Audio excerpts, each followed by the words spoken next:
আসসালামু আলাইকুম। এইচএসসি 2026 সালে পরীক্ষার্থীরা, সামনে বোর্ড পরীক্ষা।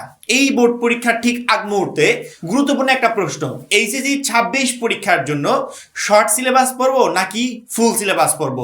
প্রশ্নটা শুনে অনেকে অবাক হবে আর বলবে যে ভাইয়া বিষয়টা তো আমাদের জানা, আমরা তো জানি সবাই লং সিলেবাস কমপ্লিট করে পরবর্তীতে পরীক্ষার হলে বসতে হবে। আমি কিন্তু এই বিষয়টা আর বলি নাই যে এইচএসসি 26 আমাদের তো ফুল সিলেবাস আছে, এই ফুল সিলেবাসে পড়তে হবে। আমার প্রশ্নটা আরেকটু বুঝো, আমরা এখন কোন সিলেবাস ফলো করে পড়বো, শর্ট সিলেবাস নাকি ফুল সিলেবাস? মাত্র 310 টাকায় যারা এখনো আমাদের এইচএসসি 26 টার্গেট প্লাস কোর্সে যুক্ত হয় নাই, খুবই দ্রুত করো, কারণ কি একটা মাত্র কোর্সে তুমি সকল সাবজেক্টের একদম শর্টকাট সাজেশন পাবে পিডিএফ আকারে। সেই সাথে বিগত বছরগুলোর বোর্ডের এমসিকিউ পাবে উত্তর সহ পিডিএফ আকারে। প্রত্যেকটা চ্যাপ্টার অ্যানালাইসিস করা সকল সাবজেক্ট সকল গ্রুপের জ্ঞানমূলক এবং অনুধাবনমূলক প্রশ্নোত্তর পাবে পিডিএফ আকারে। এছাড়া লিখিত অংশে শর্টকাট টেকনিক, গ্রামার অংশে শর্টকাট টেকনিক, পড়াশোনার রুটিন, এ প্লাস গাইডলাইন, এভরিথিং থাকবে এই একটা মাত্র কোর্সে। এই টোটাল বিষয়গুলো আমরা একটা প্যাকেজ আকারে তোমাদেরকে রেডি করে দিচ্ছি, যেই প্যাকেজের মূল্য মাত্র 310 টাকা। যারা এখনো কোর্সে যুক্ত হন, স্ক্রিনে যে নাম্বারটা দেখতে পাচ্ছ এই নাম্বারে 310 টাকা কোর্স ফি পাঠিয়ে এই নাম্বারে হোয়াটসঅ্যাপে আমাকে জানাবে ব্যাক কোর্স ফি পাঠিয়েছি, সাথে সাথে তোমাকে গ্রুপে যুক্ত করে নিব, তখন থেকে তোমার এই ক্লাস প্রস্তুতি শুরু হয়ে যাবে। আমরা যে প্রত্যেকটা টিচার যারা আমরা অনলাইনে বিভিন্ন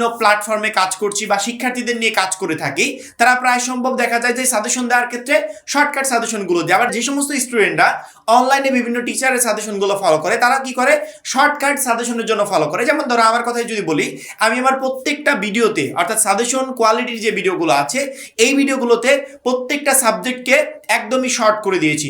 লং সিলেবাস সামনের এই শর্ট টাইমে কমপ্লিট করা কখনো সম্ভব না, এই জন্য আমরা কি করেছি শর্ট করে দিয়েছি, যাতে অল্প সময় তুমি বেস্ট প্রিপারেশন নিতে পারো, পরীক্ষায় একটা ভালো রেজাল্ট করতে পারো।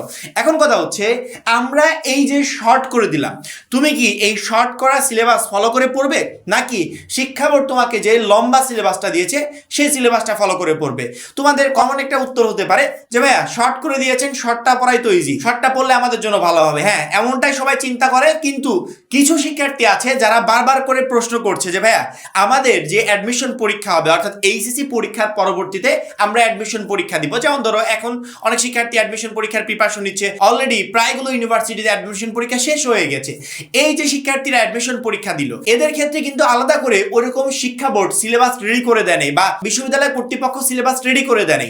এখন তুমি এইচএসসি পর্যায়ে যেই সিলেবাসে পরীক্ষা দিবে, পরবর্তীতে ওই সিলেবাস অনুসরণ করেই তোমাকে অ্যাডমিশন পরীক্ষা দিতে হবে। যেহেতু আমাদের টার্গেট একটাই যে এইচএসসিতে ভালো রেজাল্ট করতে চাই, অ্যাডমিশন পরীক্ষা দিয়ে ভালো একটা ভার্সিটিতে পড়াশোনা করতে চাই। যদি টার্গেট এমনটাই থাকে, তাহলে এখন যে তুমি শর্ট সিলেবাস ফলো করছো, পরবর্তীতে অ্যাডমিশন পরীক্ষা তুমি সেই লং সিলেবাসে কিভাবে দিবে? তোমাকে নতুন করে পড়তে হবে, অর্থাৎ নতুন করে অনেক চ্যাপ্টার আছে যেগুলো এখন বাদ দিচ্ছ, সেগুলো তোমাকে কমপ্লিট করতে হবে। এইটাই মূলত টেনশনের বিষয়। আমি আপাতত এই বিষয়ে আলোচনা করি নাই, কারণ আমি নিজেও শিক্ষার্থীদেরকে শর্ট সিলেবাস দিচ্ছি, এবং প্লাস এই ভিডিওটা রেডি করলাম এই জন্য, বাড়তি সতর্কতার জন্য, যে তুমি যাতে এখন থেকে অ্যালার্ট হতে পারো যে সামনের এই কয়দিন তোমার লং সিলেবাস ফলো করা প্রয়োজন নাকি শর্ট সিলেবাস ফলো করা প্রয়োজন।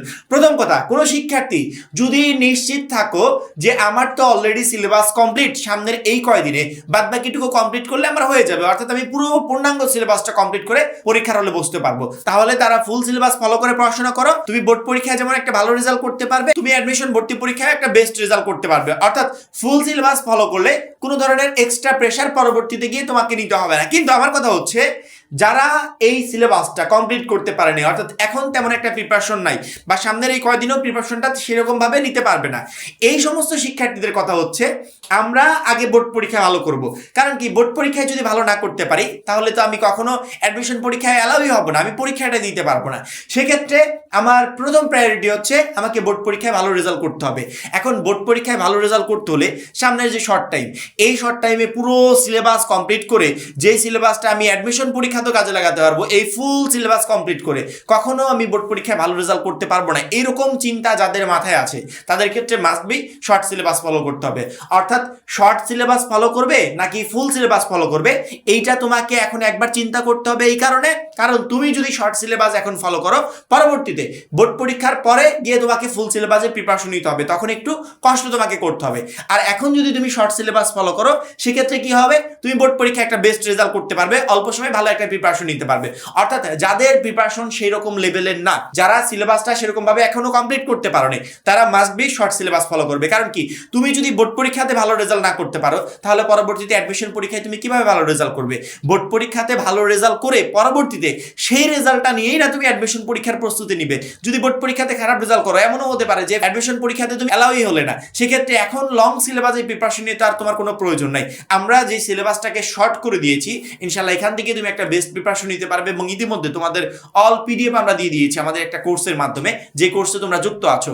সেই কোর্সের পিডিএফ গুলো অনুযায়ী, সেই শর্ট সিলেবাস অনুযায়ী তোমরা এখন থেকে প্রিপারেশন নাও। হয়তো বা বোর্ড পরীক্ষার পরবর্তীতে গিয়ে তোমাদের একটু কষ্ট করতে হবে, কিন্তু তুমি বোর্ড পরীক্ষায় ইনশাআল্লাহ ভালো একটা রেজাল্ট করতে পারবে, যে রেজাল্টটা তোমার অ্যাডমিশন পরীক্ষাতে গিয়ে কাজে লাগবে। আর যাদের অলরেডি সিলেবাস মোটামুটি কমপ্লিট, ভালো মতো একটা প্রিপারেশন নিয়ে ফেলেছো, সিলেবাসের হয়তো কিছু অংশ বাদ আছে, ওইটুকু কমপ্লিট করলে তোমার টোটালি কমপ্লিট হয়ে যাবে। সেক্ষেত্রে আমি বলবো সামনের এই কয়দিনে তুমি তোমার পূর্ণাঙ্গ সিলেবাসটা কমপ্লিট করে ফেলো, বারবার করে রিভিশন দাও। যদি এখন পূর্ণাঙ্গ সিলেবাস কমপ্লিট করে বোর্ড পরীক্ষায় বসতে পারো, সেক্ষেত্রে এখন যে প্রিপারেশনটা নিলে না, এই সেম প্রিপারেশনে তুমি অ্যাডমিশন পরীক্ষাতে ভালো একটা রেজাল্ট করতে পারবে। অর্থাৎ তুমি কোন সিলেবাস ফলো করবে এটা ডিপেন্ড করবে সম্পূর্ণ তোমার উপর। তুমি কোন টাইপের স্টুডেন্ট এখন বর্তমানে আছো, তোমার টাইপটা দেখে পরবর্তীতে তুমি সেই অনুযায়ী স্টাডি করবে। কিন্তু প্রত্যেকটা শিক্ষার্থীকে একটা কথা মনে করিয়ে দিই, যে যেভাবেই স্টাডি করো সবার আগে গুরুত্ব দিবে বোর্ড পরীক্ষাটাকে। কারণ কি, বোর্ড পরীক্ষায় যদি ভালো রেজাল্ট না করতে পারো, তাহলে পরবর্তী কোনো পরীক্ষায় তুমি আর এলাও হবে না।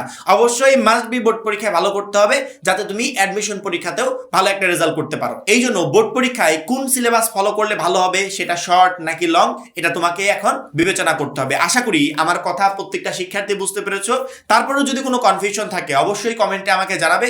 ইনশাআল্লাহ পরবর্তীতে আমি তোমাদের সেই কনফিউশন গুলো দূর করার চেষ্টা করব। তবে অ্যাডমিশন পরীক্ষা নিয়ে প্রচুর পরিমাণ প্রশ্ন পাচ্ছিলাম যে ভাই এখন যদি শর্ট সিলেবাস ফলো করি, পরবর্তীতে আমাদের কোনো ঝামেলায় পড়তে হবে কিনা। আমার মনে হয় না যে কোনো ধরনের কোনো ঝামেলায় পড়তে হবে। কারণ কি, বোর্ড পরীক্ষায় ভালো করলেই পরবর্তীতে আমার অ্যাডমিশনের কথা আসে। আমি যদি বোর্ড পরীক্ষায় ভালো না করতে পারি, পরবর্তীতে আমি অ্যাডমিশন পরীক্ষায় ভালো রেজাল্ট করতে পারবো না। বা এইচএসসি রেজাল্টের উপর ডিপেন্ড করে আমার যে একটা নাম্বার থাকে, সেই নাম্বারটাও তো আমি গেইন করতে পারবো না। সেক্ষেত্রে আমার মনে হয় বোর্ড পরীক্ষার উপর ফোকাস দেওয়া প্রয়োজন, যাতে বোর্ড পরীক্ষায় ভালো রেজাল্ট করতে পারি। তার জন্য যা করা প্রয়োজন বা যেই সিলেবাস ফলো করা প্রয়োজন, সেটা এখন আমাদের করতে হবে। আশা করি প্রত্যেকটা শিক্ষার্থী বুঝতে পেরেছো। যারা এখনো আমাদের এইচএসসি 26 টার্গেট প্লাস কোর্সে যুক্ত হওয়া নেই, খুবই দ্রুত যুক্ত হয়ে যাবে।